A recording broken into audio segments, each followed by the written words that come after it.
तब मेरी जो वाचा तुम्हारे और सब जीवित शरीरधारी प्राणियों के साथ बंधी है, उसको मैं स्मरण करूंगा। तब ऐसा जल प्रलय फिर न होगा जिससे सब प्राणियों का विनाश हो। बादल में जो धनुष होगा मैं उसे देख के ये सदा की वाचा स्मरण करूंगा, जो परमेश्वर के और पृथ्वी पर के सब जीवित शरीरधारी प्राणियों के बीच बंधी है।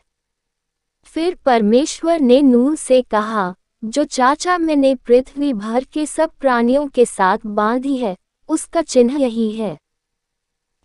नूह और उसके पुत्र। नूह के पुत्र जो जहाज में से निकले वे शेम, हाम और येपेत थे, और हाम कनान का पिता हुआ। नूह के 3 पुत्र ये ही हैं, और इनका वंश सारी पृथ्वी पर फैल गया। नूह किसानी करने लगा, उसने दाख की बारी लगाए, और वह दाख मधु पीकर मतवाला हुआ, और अपने तंबू के भीतर नंगा हो गया। तब कनान के पिता हाम ने अपने पिता को नंगा देखा, और बाहर आकर अपने दोनों भाइयों को बतला दिया।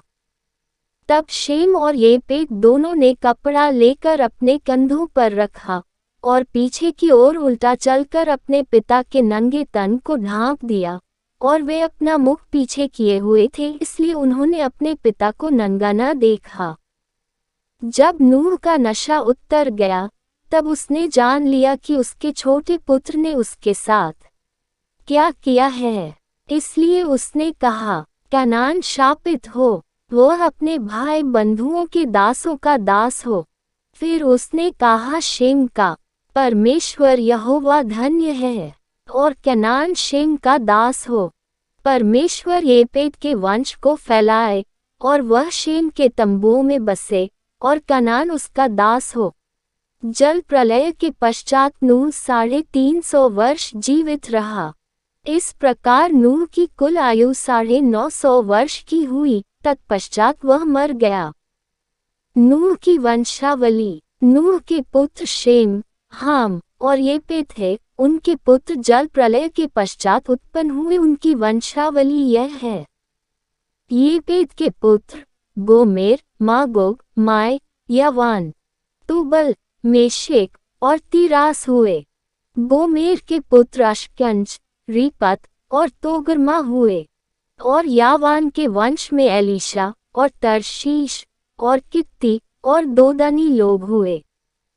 इनके वंश अन्य जातियों के द्वीपों के देशों में ऐसे बंट गए कि वे भिन्न भिन्न भाषाओं, कुलों और जातियों के अनुसार अलग अलग हो गए। हाम के पुत्र कूश, मित्र, फूत और कनान हुए, और कूश के पुत्र सबा, हवीला, सबता, रामा और सबूत का हुए, और रामा के पुत्र शबा और ददान हुए। कूश के वंश में निम्रोद भी हुआ। पृथ्वी पर पहला वीर वही हुआ है। वह यहोवा की दृष्टि में पराक्रमी शिकार खेलने वाला ठहरा।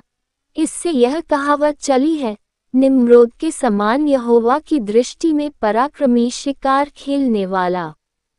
उसके राज्य का आरंभ शिनार देश में बैबिलोन, प्रेक, अक्कद और कलने से हुआ। उस देश से वह निकलकर अश्शूर को गया, और नीतवे, रहोबोतीर और कालह को, और नीनवे और कालह के बीच जो रेसिन है, उसे भी बसाया। बड़ा नगर यही है।